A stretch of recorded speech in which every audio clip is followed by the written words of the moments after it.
हाय student, good morning. Vidya Bharati public senior secondary school Etah भोप जी की यूट्यूब ऑनलाइन क्लासों में आपका स्वागत है। सांख्यिकी का चैप्टर चल रहा था आपका, जिसमें हम आपको माध्य बता रहे थे जो 9th और 10th दोनों क्लासों के अंदर कॉमन है।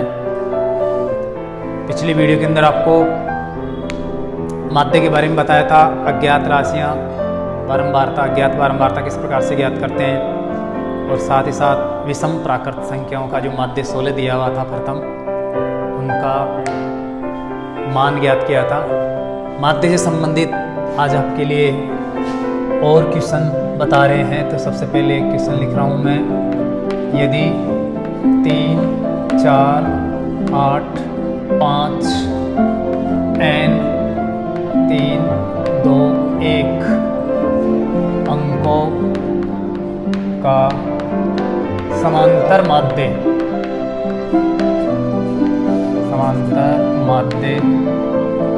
4 हो तो n का मान ज्ञात करें। देखो यहाँ पर कुछ संख्याएं दी हुई है। इन संख्याओं में ये जो n है, ये एक संख्यात्मक मान है जिसका हमें पता करना है, जबकि इनका समांतर माध्य दे रखा है 4। आपको पता है, बहुत ही इजी नॉर्मल क्वेश्चन है। आप जानते हो कि अगर सभी संख्याओं को जोड़कर वो कितनी संख्याएं, उनका अगर भाग दे दिया जाए तो माध्य प्राप्त होता है। तो यहाँ पर भी इन सभी अंकों को अगर हम जोड़ के ये कितने अंक हैं उतने का भाग दे दें तो माध्य आ जाना चाहिए 4। तो हम 4 के बराबर करके ये n जो अज्ञात राशि है वो ज्ञात कर सकते हैं। तो बहुत ही इजी क्वेश्चन है ये। देखो, आप जानते हो चूंकि समांतर माध्य बराबर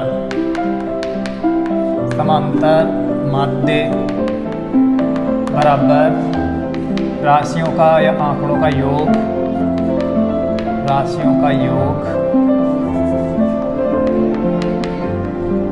बटे हुए राशियों की संख्या, अर्थात जो भी संख्याएं राशियां दी है ये उनकी संख्या। राशि किसी से भी संबंधित हो सकती है, जनसंख्या से, स्वास्थ्य से संबंधित, शिक्षा से संबंधित, तो कुछ भी यहाँ पर ये मान आ सकता है, उनको हम राशियाँ बोलते हैं। तो इन राशियों की संख्या का हम भाग दे देते हैं तो एवरेज, औसत प्राप्त होता है हमें। अब अगर हम यहाँ पर इन सभी राशियों को जोड़ लें और ये कितनी राशियाँ हैं उनका भाग दें तो हमारे पास माध्य आना चाहिए 4। अगर यहाँ पर n का मान दिया होता तो हम माध्य निकालते तो 4 आता, लेकिन यहाँ पर माध्य 4 दिया हुआ है तो यहाँ पर हम n का मान ज्ञात करेंगे। तो यहाँ पर देखिए समांतर माध्य दिया हुआ है 4 बराबर राशियों का योग करते हैं यहाँ पर, तो 3 + 4 + 8 + 5 और प्लस n + 3 + 2 + 1, ये हो गई राशियों का योग।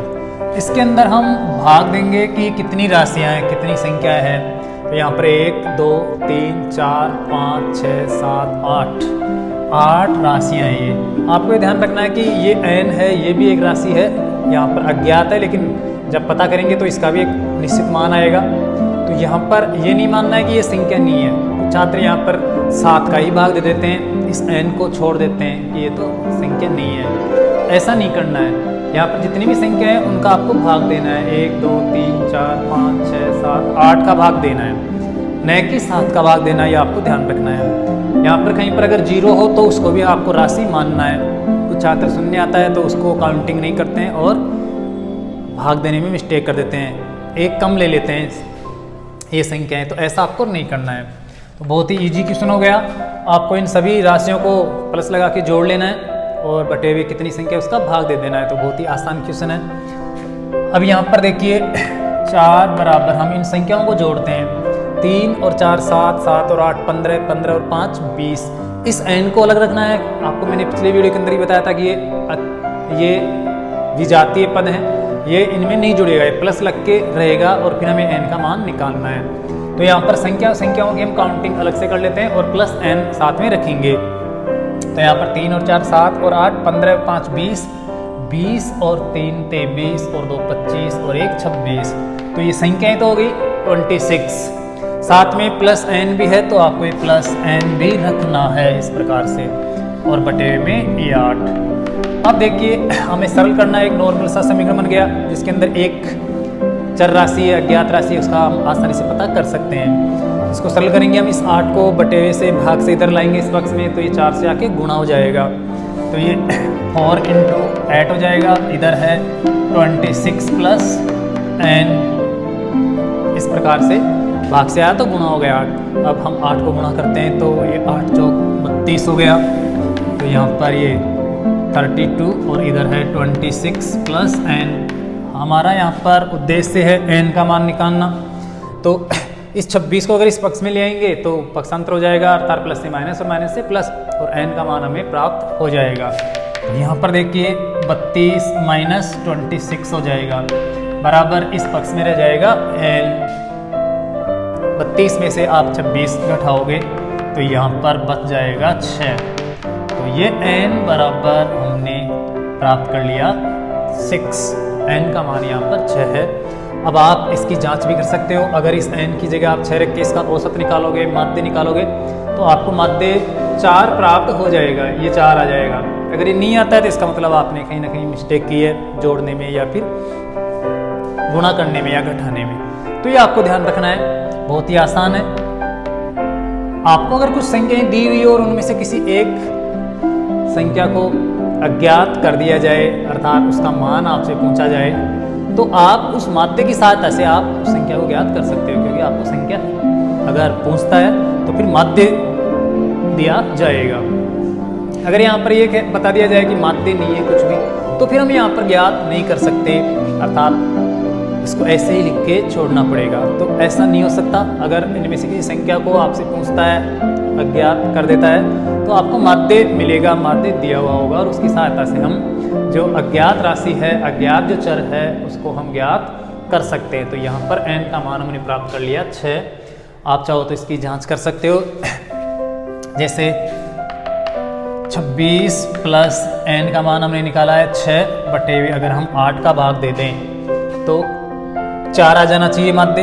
26 और 6 32 होता है, 32 में 8 का भाग देते हैं तो 8 चौके 32, तो ये 4 माध्य आ जाएगा। इस प्रकार से आप ये जांच भी कर सकते हो। तो माध्य निकालना, माध्य दिया हुआ हो, संख्याएं ज्ञात करना, ये बहुत ही आसान है, बहुत ही सरल चैप्टर है माध्य का। तो आप आसानी से तैयार कर सकते हो। 9th क्लास में, 10th क्लास में लगभग 6 अंक के क्वेश्चन आते हैं माध्य, माध्यिका और बहुलक से संबंधित। तो आप इसको तैयार करके आसानी से ज्ञात ये नंबर प्राप्त कर सकते हो। तो आ गया होगा ये क्वेश्चन समझ में। अब हम माध्य से संबंधित एक और क्वेश्चन लेते हैं जो बहुत ही इम्पोर्टेंट है। देखो, हम एक बंटन सारणी लेंगे और उसके अंदर 2 राशियों को अज्ञात मान लेंगे और माध्य की सहायता से उन दोनों अज्ञात राशियों को ज्ञात करेंगे। पिछले वीडियो के अंदर आपको मैंने बताया था, एक बंटन सारणी ली थी और उसके अंदर एक राशि को हमने अज्ञात माना था और माध्य की सहायता से हमने उस अज्ञात राशि को प्राप्त किया था। आज हम ऐसी एक बंटन सारणी लेते हैं जिसके अंदर 2 राशियां अज्ञात है और माध्य दिया हुआ है। तो उस माध्य की सहायता से हम दोनों अज्ञात राशियों को ज्ञात करेंगे। तो सबसे पहले हम क्वेश्चन बना लेते हैं। दिए गए बंटन का माध्य यहाँ पर कुछ भी ले लेते हैं, जैसे मान लेते हैं 1.46 हो तो अज्ञात बारंबारताएं ज्ञात कीजिए। तो यहाँ पर हम पहले बंटन सारणी बनाते हैं। बंटन सारणी के अंदर एक तो वर्ग होता है जिसको हम x से व्यक्त करते हैं और उसकी फ्रीक्वेंसी होती है जिसको f से व्यक्त करते हैं। तो इस प्रकार से एक बंटन सारणी बना लेते हैं हम। जैसे मान लेते हैं वर्ग है 0, 1, 2, 3, 4 और 5 और साथ में योग, ये वर्ग बना लिया हम। अब हम इनकी फ्रीक्वेंसियाँ लेते हैं। फ्रीक्वेंसियाँ है 46, यहाँ पर इसको अज्ञात मान लेते हैं, इसको भी अज्ञात मान लेते हैं। और 3 की फ्रीक्वेंसी है 25, 4 की फ्रीक्वेंसी 10 है और 5 की फ्रीक्वेंसी 5 है और इनका योगफल है 200। देखो कल जो आपको ऐसे बंटन सारणी वाला क्वेश्चन बताया था जिसके अंदर हमने माध्य लिया था और एक फ्रीक्वेंसी को अज्ञात माना था और उसको ज्ञात कर लिया था, लेकिन यहाँ पर उस क्वेश्चन में इस क्वेश्चन में क्या अंतर है, यहाँ पर 2 फ्रीक्वेंसियों को अज्ञात मान रखा है जिनका हमें मान ज्ञात करना है। एक की फ्रीक्वेंसी कितनी है, अर्थात बारंबारता कितनी है, और 2 की बारंबारता कितनी है, हमें दोनों ज्ञात करना है।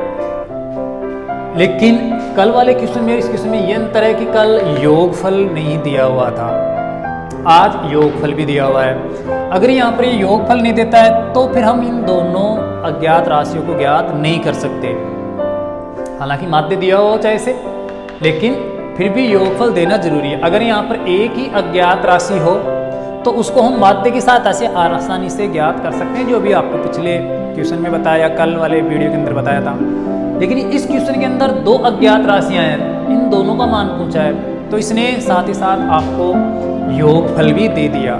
इस योगफल की सहायता से और माध्य की सहायता से हम इन दोनों अज्ञात राशियों को ज्ञात कर सकते हैं। कुल मिला के यहाँ पर हम इन सभी फ्रीक्वेंसियों को जोड़ेंगे तो वो योगफल होना चाहिए 200 के बराबर। तो जैसे ही हम इनको जोड़कर बराबर में 200 करेंगे तो एक समीकरण तो इनसे बन जाएगा। साथ ही साथ जब हम इनका माध्य ज्ञात करेंगे तो माध्य बराबर हम 1.46 लेंगे, उसके बराबर एक समीकरण बन जाएगा। तो कुल मिला के आपके पास यहाँ पर 2 समीकरण बनेंगे। जैसे आप 2 चरों वाले रेखिक समीकरणों को हल किया करते थे, x और y का मान निकाल देते, उसी प्रकार का ये क्वेश्चन बन जाएगा। तो यहाँ पर दोनों समीकरणों से फिर हम आसानी से इन दोनों अज्ञात राशियों का मान ज्ञात कर सकते हैं। तो सबसे पहले हम इसको ऐसे पोर्टेबल उतार लेते हैं, इस सारणी को, बंटन सारणी को। देखो बोर्ड एग्जाम में भी आपको इस प्रकार से ऐसे खड़े उतारना है इसको। यहाँ पर लिखते हैं वर्ग और यहाँ पर इसकी एफ फ्रीक्वेंसी। वर्ग है 0, 1, 2, 3, 4 और 5, ये वर्ग बन गया। अब इनकी हम फ्रीक्वेंसियाँ लिखते हैं 46, मान लेते हैं ये n है जिसका हमें अंत में मान ज्ञात करना है, और ये मान लेते हैं r है। फिर 4 की देखो 0 की बारंबारता और है, 0 को यहाँ पर 0 की है 46 और 1 की बारंबारता हम n मान लेते हैं, और n की क्या 1 की बारंबारता हम क्या मान लेते हैं n। तो ये n मान लिया जिसका हमें मान ज्ञात करना है, और 2 की बारंबारता नहीं दी हुई है, पूछी गई, इसको r मान लेते हैं। और 3 की फ्रीक्वेंसी यहाँ पर दी हुई है 25, 4 की है 10 और 5 है इसकी, और योगफल दिया हुआ है इनका 200। इस प्रकार से हम इस बंटन सारणी को उतारेंगे और जो अज्ञात बारंबारताएं दी है उनको x, y, z आपको कुछ भी मान लेना है, जिससे कि हम हल करते समय आसानी से उसको निकाल सकें। तो ये आपको ध्यान देना है, यहाँ पर x, y, z कुछ भी मान सकते हो, कोई जरूरी नहीं है कि आप n और r ही मानो, आपको इनका मान ज्ञात करना है। इसलिए इसको किसी भी चर राशि के रूप में मानकर आप इनका मान प्राप्त कर सकते हो। तो इस प्रकार से सारणी को आपको उतारना है। आप देखो, एक तो आपके पास इनका सबका टोटल 200 होना चाहिए। अगर इनको हम प्लस करें, जोड़े बारंबारताओं को, तो 200 होना चाहिए। तो यहाँ पर देखिए बारंबारताओं का योग, हम यहाँ पर बारंबारताओं का योग करते हैं तो योगफल आएगा 46। इन n और r को अलग रखना है आपको प्लस के रूप में। पहले हम संख्याओं की काउंटिंग कर लेते हैं। यहाँ पर 46 क्या 6 और 5 11, 11 और 5 16, हासिल की 1 4 और 1 5, 5 और 2 7, 7 और 1 8, तो ये हो गया 86। संख्याएं तो हो गई 86। 25 और 5 30, 30 और 10 40, 40 और 46 86 हो गया। साथ में n और r ये भी दोनों प्लस में करेंगे, क्योंकि अगर यहाँ पर कोई संख्या होती तो इनको भी हमें जोड़ना पड़ता। फिलहाल अभी यहाँ पर मान नहीं है, तो हम n प्लस आर और करेंगे यहाँ पर, ये आपको ध्यान रखना है। तो ये n प्लस आर ये सभी जुड़कर योगफल होना चाहिए 200, क्योंकि योगफल में 200 दिया हुआ है। इन बारंबारताओं का योगफल 200 आना चाहिए, तो हम इसको 200 के बराबर कर लेते हैं। इस प्रकार से एक रैखिक समीकरण बन जाएगा, दो चरों वाला रैखिक समीकरण, बहुत ही सरल सा समीकरण। अब यहाँ पर देखिए n प्लस आर, हम इस 86 को इधर ले आएंगे, पक्षांतर करेंगे 200 की तरफ, तो इधर प्लस से इधर जाके घट जाएगा, तो ये हो जाएगा 200 माइनस 86 हो जाएगा यहाँ पर। और n या r के बराबर हम मान करेंगे, जो आगे एक काम में लेंगे, n और r की जगह रख देंगे, प्रतिस्थापन कर देंगे। हम यहाँ पर n के बराबर मान कर लेते हैं। 200 के अंदर 86 अगर हम घटाते हैं तो 114 बच जाता है। 0 में 6, 10 में 6 जाएगा तो 4, 9 में 8 गया तो 1 और 1 बच गए यहाँ पर। और ये जो प्लस का r है वो इस पक्ष में लाएंगे तो माइनस का बन जाएगा। तो यहाँ पर हमने n बराबर कर लिया 114 माइनस r। इसको हम आगे काम में लेंगे, जब माध्य ज्ञात करेंगे, माध्य ज्ञात करने की जो प्रक्रिया अपनाएंगे उसके अंदर हम n आएगा, उस n की जगह n का मान लिख देंगे 114 माइनस r। अब देखिए ये तो आपके समझ में आ गया कि बारंबारताओं का जो योगफल है वो 200 के बराबर होना चाहिए, क्योंकि क्वेश्चन के अंदर 200 दिया हुआ है, तो इसको तो 200 के बराबर कर लेते हैं। लेकिन दूसरी बात है कि इसका माध्य भी दिया हुआ है 1.46। तो ये माध्य किस प्रकार से आया, माध्य कैसे ज्ञात करते हैं, यहाँ पर किस प्रकार से 1.4 छाया, वो प्रक्रिया हमें अपनानी है। अर्थात माध्य किस प्रकार से ज्ञात करते हैं, अगर आपको बंटन सारणी दे दी जाए तो वही प्रक्रिया हम इस बंटन सारणी पर अपनाएंगे। तो यहाँ पर देखिए आप सब जानते हो कि जब भी हम माध्य ज्ञात करते हैं तो माध्य के लिए हम फ्रीक्वेंसियों को बारंबारताओं से गुणा करते हैं, फ्रीक्वेंसियों को वर्ग से गुणा करते हैं। ये जो बारंबारताएं हैं इनको इन वर्ग से गुणा करके यहाँ पर लिख लेते हैं, और फिर सिग्मा एफ एक्स बटे सिग्मा एफ के द्वारा माध्य ज्ञात करते हैं। तो सबसे पहले हम क्या करेंगे, इन फ्रीक्वेंसियों को इस वर्ग से गुणा करेंगे, अर्थात एफ गुणा एक्स कर लेते हैं, इनको यहाँ पर गुणा कर लेंगे, और फिर हम माध्य ज्ञात करने वाली जो प्रक्रिया है, फॉर्मूला है, वो काम में लेकर माध्य ज्ञात करेंगे। यहाँ पर देखिए 46 को हम अगर 0 से गुणा करेंगे तो ये 0 हो जाएगा, 0 हो जाएगा। यहाँ पर n को 1 से गुणा करेंगे तो ये 1n हो जाएगा, r को 2 से गुणा करेंगे तो ये 2r हो जाएगा गुणनफल। इसी प्रकार से 25 को हम 3 से गुणा करेंगे तो ये 25, तो ये 75 हो जाएगा, 75 हो जाएगा। 10 को 4 से गुणा करेंगे तो 10 चौके ये 40 हो गया, और 5 को 5 से गुणा करेंगे तो ये 5 गुणा होकर 25 बन जाएगा। अब आप क्या करते हो, आपको बताया था मैंने कि बारंबारताओं को वर्ग से गुणा करके, इन बारंबारताओं को वर्ग से गुणा करके हम क्या करते हैं, इनका योगफल करते हैं, अर्थात इनको जोड़ते हैं, इनका टोटल करते हैं। तो यहाँ पर हमें इनका भी टोटल करना है, तो देखिए टोटल करते हैं। तो आपको ध्यान रखना है कि जो n और 2r है ये विजातीय पद है, इनको तो आपको अलग से प्लस में लिखना है, जोड़ना है। बाकी आप जानते हो संख्याएं वो आपस में जुड़ जाएंगी, तो हमें संख्याओं को अलग से जोड़ लेना है, और प्लस n और प्लस 2r आपको साथ में लिखना है, ये ध्यान रखना है। ऐसे नहीं कि इस 2r को भी इनमें शामिल कर ले, जैसे 75 और 2r आप 77r कर दो तो ये गलत हो जाएगा, क्योंकि ये 2r अलग जाति का पद है, इसके समान यहाँ पर कोई सा भी जाति वाला पद नहीं है जो जुड़ सके या घट सके। साथ साथ n के समान भी यहाँ पर अन्य कोई पद नहीं है, अर्थात व्यंजक नहीं है, तो ये n भी अलग रहेगा, विजातीय है। यहाँ पर हम संख्याओं का टोटल करते हैं, देखो 0, 75 और 25, 40, आप पहले एक एक अंक को जोड़ लो, 5 और 5 10 का ये 0 हो जाएगा। साथ में हासिल की 1 और 7 8, 8 और 4 12, 12 13 14, ये 140 हो गया। संख्याओं का योगफल तो 140 हो गया, क्योंकि 75 और 25 100 और 40 140, लेकिन साथ में ये n और r है वो भी तो आप जोड़ोगे, क्योंकि वो भी इनके गुणनफल में ही आ रहा है। तो यहाँ पर प्लस करके हम कर देंगे n प्लस 2r, तो ये n प्लस 2r कर देंगे। ये हो गया सिग्मा f1 x1, अर्थात इनका योगफल हो गया। साथ ही साथ यहाँ पर सिग्मा जो f है, बारंबारताओं का योगफल है, वो इस क्वेश्चन में दिया हुआ ही है, अर्थात 200 है। अब आपको पता है कि अगर हम इन सिग्मा f1 x1 के अंदर इसके अंदर इसका भाग दे दें, बारंबारताओं के योगफल का भाग दे दें, तो सीधी सी बात है माध्य प्राप्त होता है, माध्य ज्ञात करते हैं। तो वो प्रक्रिया यहाँ पर अपनाएंगे। तो यहाँ पर देखिए माध्य बराबर, जिसको हम x बार भी कहते हैं, ये है सिग्मा F1 x1 बटे वे सिग्मा F1। हमें यहाँ पर 200 का भाग देना है इनके अंदर, सिग्मा F1 x1 के अंदर 200 का भाग देंगे तो हमें माध्य प्राप्त होगा। माध्य कितना आएगा यहाँ पर 1.4, उसके बराबर हम कर लेंगे। तो यहाँ पर देखिए सिग्मा F1 x1 है 140 प्लस n प्लस 2r।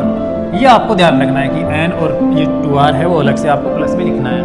अगर इस 2r को भी इनमें शामिल कर दोगे तो 142r हो जाएगा, जो गलत हो जाएगा, ये आपको ध्यान रखना है। तो ये 140 प्लस n प्लस 2r, ये हो गया सिग्मा F1 x1। और रही बात सिग्मा F की, वो यहाँ पर दे रखा है 200, क्वेश्चन के अंदर योगफल 200 है, तो 200 का हम यहाँ पर भाग दे देते हैं, ये 200। इस प्रकार से हमें समांतर माध्य प्राप्त होगा। लेकिन समांतर माध्य यहाँ पर ऑलरेडी दिया हुआ है कि 1.46 है, तो ये 1.46 हम इसके बराबर कर लेंगे। तो ये 1.46 यहाँ पर ले लिया, तो ये एक सरल सा समीकरण बन गया आपका।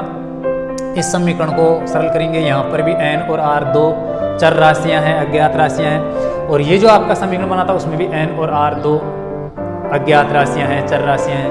तो इस समीकरण से और इससे जो समीकरण बनेगा, उन दोनों समीकरणों की सहायता से हम n और r का मान ज्ञात कर लेंगे। क्योंकि यहाँ पर दो चर राशियां अज्ञात है, तो हमारे पास दो समीकरण बन गए। एक तो ये माध्य के अनुसार समीकरण बनाया और एक ये योगफल के अनुसार समीकरण बन गया। इसी प्रकार के आपके जो दो चरों वाले रेखिक समीकरण वाला चैप्टर था, उसके अंदर दो समीकरण हुआ करते थे। उनके अंदर हम दोनों जो अचर मान, ये चर मान होते थे, x और y होते थे, उनका मान ज्ञात कर लेते थे। उनके लिए हम प्रतिस्थापन, विलोपन, वज्रगुणन विधि या ग्राफी विधि उपयोग में लेते थे। तो उनमें से कोई सी भी विधि हम यहाँ पर काम में ले लेंगे। हालांकि ग्राफी विधि के अंदर तो x और y चर होते हैं, यहाँ पर हमने n और r मान लिया, तो ग्राफ से निकाल के हमारे पास प्रतिस्थापन विधि है, विलोपन विधि या वज्रगुणन विधि, इनसे हम ज्ञात कर सकते हैं। लेकिन इसको पहले थोड़ा सरल कर लेते हैं। तो यहाँ पर देखिए 140 प्लस n और प्लस 2r है, ये 200 यहाँ पर डिवाइडेशन हो रहा है, 200 का भाग लग रहा है। इस 200 को हम इधर लाएंगे तो 1.46 से ये गुणा हो जाएगा, क्योंकि भाग से आएगा गुणा हो जाएगा, तो इधर आ जाएगा 1.46 गुणा ये 200 हो गया। 200 से गुणा कर लेते हैं। अब इसको हम सरल करेंगे। देखो 200 को 1.4 से गुणा करेंगे तो ये 200 का मतलब 100 गुणा 2 है। 100 से गुणा करने का मतलब ये दशमलव हट जाएगा, क्योंकि 100 के आगे 2 जीरो होती है, यहाँ पर दशमलव के बाद में 2 अंक है। तो ये हो जाएगा 146 गुणा 2 जाएगा, अर्थात 146 का दुगुना, या आप कैसे भी गुणा कर सकते हो। तो इधर रहेगा 140 प्लस n प्लस 2r बराबर, उधर हो जाएगा 6 दूनी 12, 2 से गुणा कर रहा हूँ, 6 दूनी 12, 4 दूना 8 और 1 9 और 2 एकम 2, 292। अगर आप ये 2 जीरो लगाते हो 200 वाली, तो आपको फिर 2 अंक छोड़ के दशमलव लगाना पड़ेगा। तो ये ऐसे 2 अंक छोड़ के दशमलव लगेगा, तो कुल मिला के ये 292 हो गया, जो बहुत ही आसानी से आप गुणा कर सकते हो। अब देखिए 140 को अगर इस पक्ष में लाकर हम पक्षांतर करते हैं 140 का, तो यहाँ पर प्लस से आके क्या हो जाएगा, इसमें माइनस हो जाएगा, घट जाएगा। तो यहाँ पर बचेगा n प्लस 2r, इस पक्ष में तो n प्लस 2r बचेगा। और ये जो 140 है, इस 140 को हम इधर से इस पक्ष में लाएंगे तो 292 में क्या हो जाएगा, घट जाएगा, क्योंकि इधर प्लस का है, उधर जाते ही ये माइनस का हो जाएगा। इधर है 292 माइनस इधर है 140, ये माइनस कर दिया। अब देखो यहाँ पर आपका एक सरल सा दो चरों वाला रेखिक समीकरण बना है, n plus 2r equal to 192 में 140 घटाते हैं, सबसे पहले 0 को घटाते हैं 2 के अंदर, तो ये 2 बच जाएगा। 9 के अंदर हम 4 घटाएंगे तो ये 5 बच जाएगा, और 2 के अंदर 1 घटाएंगे तो ये 1 बच जाएगा, तो ये 152 आ जाएगा। ये आपका इजी नॉर्मल सा समीकरण बन गया दूसरा। तो अब आपके पास 2 रेखिक समीकरण हैं जो बहुत ही इजी हैं, और उनमें आपको दोनों चर राशियों का मान ज्ञात करना है, तो ये बहुत ही आसान है। आप यहाँ पर n की जगह वो n के बराबर जो आपने मान किया था वो यहाँ पर अगर आप रखते हो, सरल करते हो, तो आपको r का मान यहाँ पर प्राप्त हो जाएगा, जो बहुत ही ईजी है। तो आप यहाँ लिख सकते हो, यहाँ n बराबर 140 माइनस r रखने पर प्रतिस्थापित करने पर, जो बहुत ही आसान है। पहले भी आपको बहुत सारे वीडियो के अंदर ऐसे क्वेश्चन बताए हमने दो चरों वाले रेखीय समीकरणों के। तो यहाँ पर रखते हैं हम इस समीकरण में n की जगह हमें रखना है 114 माइनस r, ये रखना है n का मान। तो ये 140 माइनस r, ये तो हम n की जगह रख देते हैं, प्लस का 2r, ये प्लस का 2r और है साथ में, बराबर 152 हो गया। ये हमने n का मान रख दिया 114 माइनस r, जो यहाँ पर हमने बारंबारताओं के योगफल से जो समीकरण बनाया था उसमें n के बराबर मान किया था, वो मान हम यहाँ पर रख देते हैं n की जगह। और अब इसको हम सरल करेंगे तो बहुत ही आसानी से हमें r का मान प्राप्त हो जाएगा। देखो प्लस के 2r हैं और माइनस का 1r है। यहाँ पर अगर हम कैलकुलेशन करें देखें तो यहाँ पर केवल 1r बचेगा प्लस का, क्योंकि इस 2r में ये 1r घट जाएगा तो 1r बचेगा। और रहा 114, उसको इस पक्ष में पक्षांतर कर देंगे तो यहाँ पर r बचा है, प्लस के 2r माइनस का 1r, तो ओनली r बचेगा, बराबर इधर है 152। लेकिन हम क्या करेंगे, इस 114 को उस पक्ष में पक्षांतर कर देंगे। इस आपके जो राइट हैंड साइड है, आपका जो दाहिना पक्ष है, दाहिने हाथ की तरफ वाली जो संख्या है 152, इसके अंदर हम 114 को लाकर घटा देंगे, क्योंकि इधर प्लस का है, उधर जाएगा तो ये माइनस का बन जाएगा। तो ये 140 इधर आके माइनस का हो गया। इधर रह गया केवल मात्र 1r, क्योंकि 2r प्लस का था, 1r माइनस का है, तो 2r में 1r कम करेंगे तो केवल 1r बचेगा, जो 1r ही रह गया। अब हम 152 में 114 घटाएंगे तो इधर r बराबर आपका मान बच जाएगा 152 में 114 घटाते हैं, 2 के अंदर 4 नहीं जाता तो 12 हो जाएगा, ये 12 में 4 जाएगा तो ये 8 बच जाएगा। यहाँ पर बचा 4 के अंदर 1 घटाएंगे तो ये 3 आ जाएगा, और 1 में 1 गया तो 0। तो यहाँ पर हमने r बराबर प्राप्त कर लिया 38, जो अज्ञात राशि थी r, ये r अर्थात ये 2 की जो फ्रीक्वेंसी थी, इस 2 की फ्रीक्वेंसी r थी, उसका मान हमारे पास आ गया 38। लेकिन अभी हमें n का मान और ज्ञात करना है। तो आपका जो पहले पूर्व में आपने समीकरण बनाकर यहाँ पर ये रखा था प्रथम समीकरण, उसमें आपने n के बराबर मान किया था कि n बराबर है 114 माइनस r, क्योंकि उस समय r का मान हमें पता नहीं था, इसलिए हमने ये समीकरण बना के छोड़ दिया। लेकिन फिलहाल अब आगे देखें हम यहाँ पर, तो r का मान, r की जो वैल्यू है हम वो प्राप्त कर चुके, अर्थात r बराबर 38 है। ये 38 हम उस समीकरण में r की जगह रख देते हैं तो हमें n का मान प्राप्त हो जाएगा। इसी प्रकार से हम 2 चरों वाले रेखीय समीकरणों में प्रतिस्थापन विधि से हल किया करते थे, जो आपको पूर्व में बताया था। तो देखिए समीकरण जो आपका पूर्व में बनाया हुआ था योगफल से, समीकरण n बराबर 114 माइनस r में r बराबर हम 38 रखते हैं। अगर ये रख देते हैं तो हमें n का मान भी प्राप्त हो जाएगा। तो यहाँ पर हम मान रखते हैं n बराबर 114 माइनस r का मान रखने जा रहे हैं हम 38, क्योंकि 38 अभी निकाला है r का मान, तो ये 38 रख दिया हमने।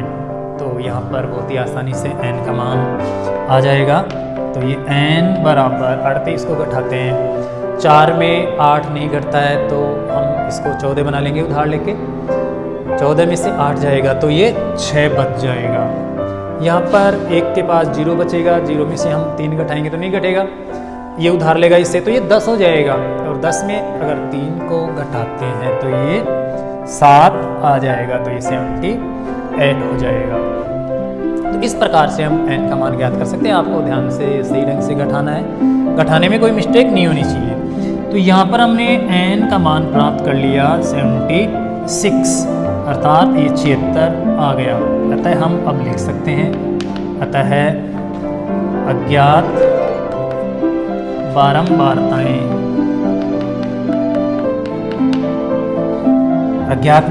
पहले n की लिखते हैं, n की है 76 तथा r की है 38।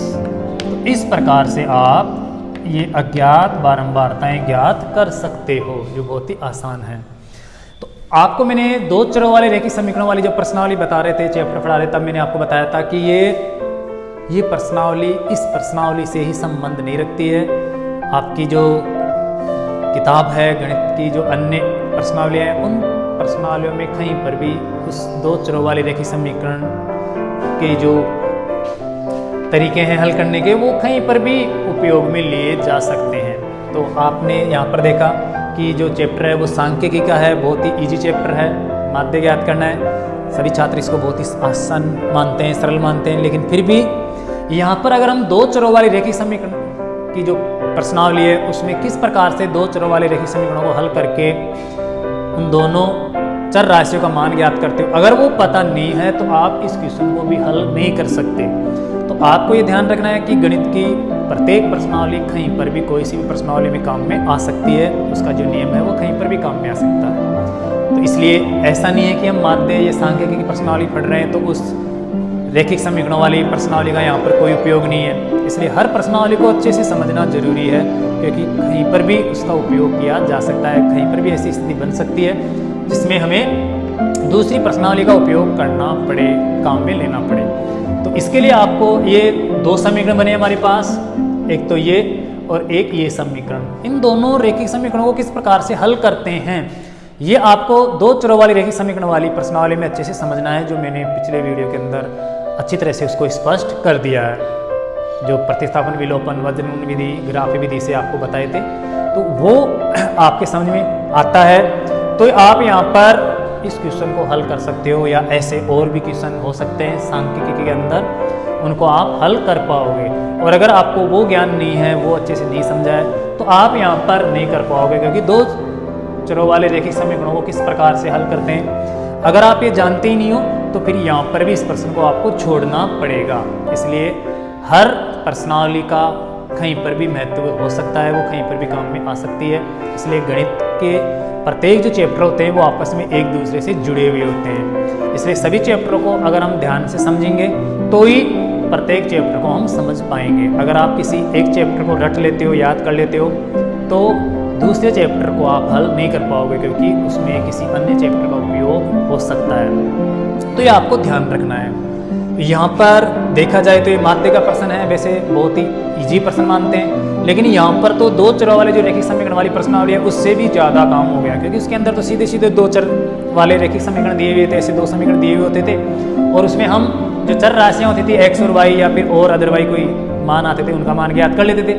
लेकिन यहाँ पर तो आपको ये बंटन सारणी दी हुई है, उसमें अज्ञात राशियाँ दी हुई है, ऐसे माध्य का प्रोग्राम भी करना है कि कैसे माध्य ज्ञात करते हैं, बारंबारताओं को वर्ग से कैसे गुणा करते हैं, साथ ही साथ माध्य का फॉर्मूला क्या है वो अपनाएंगे, और तब जाके ये दो समीकरण बनेंगे, और उसके बाद हम इन चर राशियों का मान ज्ञात करेंगे। तो इसलिए किसी भी प्रश्नावली के प्रश्नों को रटना सही नहीं है, उनको समझना जरूरी है। अगर हम समझ नहीं पाएंगे, रटेंगे, तो उनका फिर आगे उपयोग नहीं कर पाएंगे। इसलिए आप जो भी कुछ पढ़ो उनको आप समझ के पढ़ा करो, चाहे से आप थोड़ा सा ही पढ़ो, लेकिन उसको समझा करो, क्योंकि वो समझा हुआ आपके दूर तक काम में आता है, आगे तक काम में आता है, और रटा हुआ आपका वहीं तक सीमित रहता है जहाँ पर आपने रटा है, और वो लॉन्ग टाइम तक आपको याद नहीं रह पाता है, उसको भूल जाते हैं, या फिर अन्य जगह उसका इस्तेमाल भी नहीं कर पाते, क्योंकि हमें पता नहीं चल पाता है कि यहाँ पर किसका क्या उपयोग होगा। तो इसलिए आपको समझना जरूरी है। तो ये दो चर वाले जो रैखिक समीकरण हैं, इनको कैसे हल करते हैं, इनकी क्या स्थिति होती है, ये किस प्रकार के होते हैं, इनका स्टैंडर्ड रूप क्या होता है, यह आपको पिछले वीडियो के अंदर मैंने अच्छे से बता दिया। आप वहाँ पर एक बार और अच्छे से समझकर देखकर इस क्वेश्चन को आसानी से हल कर सकते हो। और भी किसी प्रश्नावली के अंदर ऐसी स्थिति उत्पन्न हो सकती है, इसलिए सभी चैप्टरों को क्रम वाइज आपको समझना जरूरी है। अगर आप किसी एक चैप्टर को समझोगे, उसमें एक दो जो पार्ट है हमारे वीडियो के उनको छोड़ोगे, तो वो सही ढंग से समझ में नहीं आएंगे, और उनका उपयोग भी आगे आप नहीं कर पाओगे। तो यहाँ पर इस प्रश्न को मैं एक बार फिर से रिपीट कर रहा हूँ, ध्यान देना। प्रश्न तो बहुत ही ईजी है, लेकिन फिर भी इसके अंदर महत्वपूर्ण बात यह आ गई कि दो समीकरण बने हैं, और दोनों रैखिक समीकरणों को किस प्रकार से हल करते हैं वो सिस्टम यहाँ पर लागू हो गया। देखिए क्वेश्चन के अंदर क्या दिया हुआ था, बंटन सारणी दी हुई है, उसके अंदर दो राशियां अज्ञात है, अर्थात यहाँ पर हमने n मान लिया, यहाँ पर हमने r मान लिया। कल जो आपको वीडियो बताया था उसमें सिर्फ केवल एक ही मान अज्ञात था, लेकिन वहां पर क्या था, योगफल नहीं दिया हुआ था, इसकी जरूरत भी नहीं थी योगफल की, क्योंकि जो माध्य दिया हुआ है उसी से हमने ज्ञात कर लिया। क्योंकि अगर यहाँ पर एक ही राशि हो, अज्ञात राशि एक ही हो, तो हम एक ही समीकरण से आसानी से ज्ञात कर सकते हैं। लेकिन अगर दो अज्ञात राशि होती है तो उनको सरल करने के लिए, उनका मान ज्ञात करने के लिए हमें दो समीकरण चाहिए उनसे रिलेटिव। तो यहाँ पर दो समीकरण बने, एक तो इनके योगफल से बन गया एक समीकरण, तो क्योंकि इन सबको हम बारंबारताओं को जोड़ते हैं तो योगफल 200 होना चाहिए, क्योंकि क्वेश्चन के अंदर योगफल 200 दिया हुआ है। और दूसरा, अगर हम इनको माध्य निकालने की जो प्रक्रिया अपनाएं और माध्य ज्ञात करने के फॉर्मूले में मान रखे तो हमारे पास माध्य के अनुसार एक समीकरण बन जाएगा। तो इस प्रकार से दो समीकरण बनेंगे। तो देखो, सबसे पहले हमने इन दोनों अज्ञात राशियों को n और r मान लिया, आप x y z कुछ भी मान सकते हो। उसके बाद में आप जानते हो कि माध्य निकालने के लिए हम इन बारंबारताओं को वर्ग से गुणा करते हैं। तो यहाँ पर f को x से गुणा किया तो यहाँ पर 46 को 0 से गुणा करने पर 46 हो गया। कुछ छात्र यहाँ पर 46 भी लिख देते हैं, तो ये आपको ध्यान रखना है, 0 से गुणा करने पर सब कुछ 0 हो जाता है। n को 1 से गुणा करेंगे तो ये 1n हो जाएगा, 2 को r से गुणा करेंगे तो ये 2r हो जाएगा गुणनफल, 25 को 3 से गुणा करेंगे तो ये 25 ये 75 हो जाएगा, 10 को 4 से गुणा करते हैं तो 10 चौके 40, और ऐसे ही 5 को 5 से गुणा किया तो 25। तो ये तो हो गया बारंबारताओं का वर्ग से गुणनफल। अब अगर आप माध्य निकालोगे तो आपको पता है कि बारंबारताओं और इस वर्ग के गुणनफल को आप टोटल करोगे, यहाँ पर जोड़ोगे, इन सबको जोड़ना है। तो जोड़ते समय भी आपको इस बात का ध्यान रखना है कि जो n और जो 2r है ये दोनों विजातीय पद हैं, अलग अलग पद हैं, इनमें कोई जुड़ने वाला या घटने वाला यहाँ पर मौजूद नहीं है। बाकी जो संख्याएं हैं वो सब हमेशा सजातीय पद होते हैं, आपस में जुड़ जाते हैं। तो यहाँ पर संख्याओं को जोड़ लेना है। कुछ छात्र क्या सोचते हैं कि इसके अंदर ये 2 आ गया इसलिए ये भी संख्याओं के जैसा ही बन गया, अर्थात सजातीय पद बन गया। तो ऐसा नहीं है, ये 2 नहीं है, 2r है, अर्थात ये r प्लस r है। तो इस प्रकार से अलग जाति का पद हो गया। तो हम सिर्फ संख्याओं को जोड़ेंगे, 75 और 2500 और 40, 140 हो गया संख्याओं का टोटल। तो साथ में प्लस n और प्लस r, इसको आपको प्लस लगा के लिखना है। इनको अगर आप n और 2r लिखते हो तो भी गलत है, अगर आप इसको n और 2r लिख दो तो गलत हो जाएगा, क्योंकि आपस में गुणा हो गया, 2nr हो गया, जबकि गुणा नहीं कर रहे हो आप इनको जोड़ रहे हो। तो प्लस लगा के आपको लिखना है। अगर यहाँ पर n और यहाँ पर भी n होता तो फिर आपस में जुड़ जाते, वो सजातीय पद बन जाते, या यहाँ पर भी r और यहाँ पर भी r होता तो आपस में जुड़ जाते। लेकिन ये n अलग चर है, r अलग चर है, तो ये विजातीय चर हो गए, विजातीय पद हो गए, इसलिए इनको जोड़ेंगे तो ये सिर्फ प्लस लगा के ही लिखे जाएंगे, जुड़ नहीं पाएंगे। तो ये हो गया 140 प्लस n प्लस 2r। दूसरी बात ये है कि इन बारंबारताओं का टोटल करते हैं हम, तो ये टोटल होना चाहिए 200 के बराबर। तो इनको यहाँ पर जोड़ेंगे तो इनमें भी वही संख्याओं में आपस में जुड़ जाएगी, लेकिन ये जो चर है n और r ये अलग रहेंगे, प्लस के रूप में लिखे जाएंगे। तो 46 प्लस 25 प्लस 10 प्लस 5 यहाँ पर हम जोड़ते हैं तो ये 86 प्लस n प्लस r बराबर हो जाता है किसके बराबर, टोटल 200 के बराबर। जो 200 दिया हुआ है उसके बराबर हम इनको कर लेते हैं। जब 86 प्लस n प्लस r बराबर 200 होता है तो हम इस 86 को इधर ले जाएंगे 200 की तरफ, तो ये प्लस से माइनस हो जाएगा, घट जाएगा, और इधर रह जाएगा n प्लस r, 200 में 86 गया तो बचा 114। n प्लस r बराबर 114 है, हम n या r के बराबर यहाँ पर मान कर लेते हैं। प्रतिस्थापन विधि से जिस प्रकार से हम चर राशियों का मान ज्ञात करते हैं उसमें x या y के बराबर हम मान कर लेते हैं। तो यहाँ पर मैंने n के बराबर कर लिया, ये जो r था उस r को इस पक्ष से बाएं पक्ष से हम दाहिने पक्ष में ले जाते हैं, उस दाहिने हाथ की तरफ ले जाते हैं बराबर के। तो ये प्लस से माइनस हो जाएगा, माइनस से प्लस हो जाएगा, इधर ये प्लस का है, इस पक्ष में आएगा तो ये माइनस का लिखा जाएगा समीकरण के नेम के अनुसार। तो ये माइनस का हो गया, अर्थात n बराबर 114 माइनस r हो गया।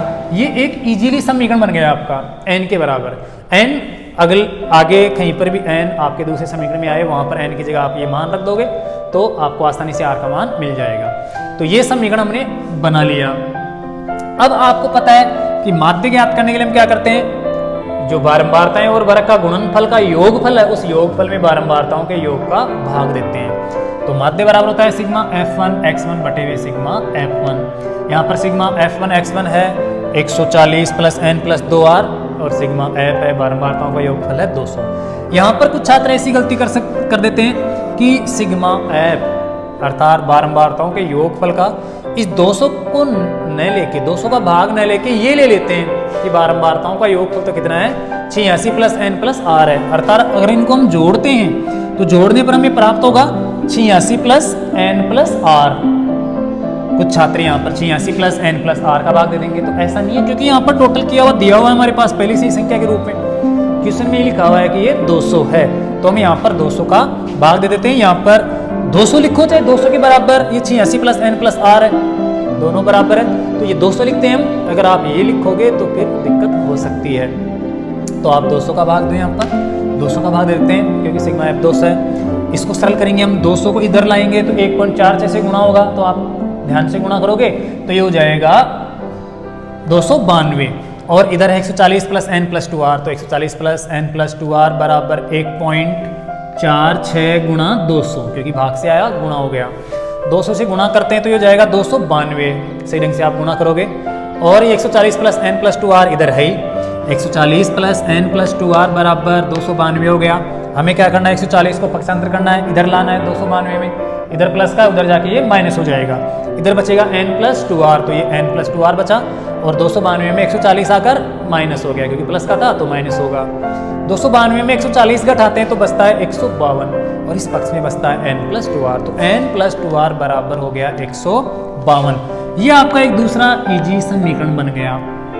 ये दोनों समीकरण आपस में रिलेटिव है क्योंकि एक ही क्वेश्चन से संबंध रखने वाले हैं, अर्थात इन दोनों जो रेखीय समीकरण है उनका आपस में संबंध है, जुड़े हुए हैं। तो जहाँ पर यहाँ पर जितना n का मान है उतना ही यहाँ पर n का मान है, या r का दोनों में बराबर है, तो आप n की जगह n का मान या r की जगह r का मान रखकर आसानी से सरल कर सकते हो। तो हम यहाँ पर क्या करेंगे, n के बराबर मान रखेंगे, क्योंकि n के बराबर हमने पूर्व में कर रखा है, इस समीकरण में 114 माइनस r कर रखा है, तो हम इस n की जगह 114 माइनस आर रख देते हैं। तो ये 114 माइनस आर हम इस n की जगह रखेंगे, तो ये 114 माइनस आर हो गया, प्लस का 2r प्लस 2r और बराबर 152 हो गया। यहाँ पर देखो 2r प्लस का है, 1r माइनस का है, तो यहाँ पर प्लस का 1r बचेगा, और ये 114 है वो इस पक्ष से उस पक्ष में ले जाएंगे 152 की तरफ, तो 152 में जाकर ये क्या हो जाएगा, घट जाएगा, क्योंकि प्लस का है तो घट जाएगा। इधर बचेगा 1r, इधर है 152 माइनस 114, 152 में 114 घटाएंगे तो ये 38 आ जाएगा, तो r बराबर 38, या जो भी आप घटाने पर सही मान आएगा वो होगा, हो सकता है यहाँ पर गलती हो तो आपको सही ढंग से घटा लेना है। तो ये 38 आ गया। अब हम क्या करते हैं, इस 38 जो r के बराबर हमने मान निकाला है उसको इस समीकरण में लाके रख देते हैं जहाँ पर r रख रखा है यहाँ पर, तो n का मान हमें मिल जाएगा।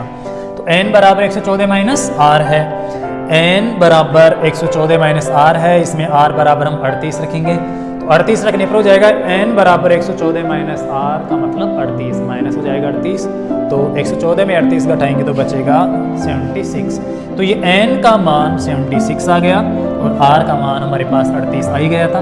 कुल मिला के जो दोनों अज्ञात राशियां थी जिनको हमने n और r मान रखा था उनका मान है 76 और 38, तो इस प्रकार से आप आसानी से याद कर सकते हो।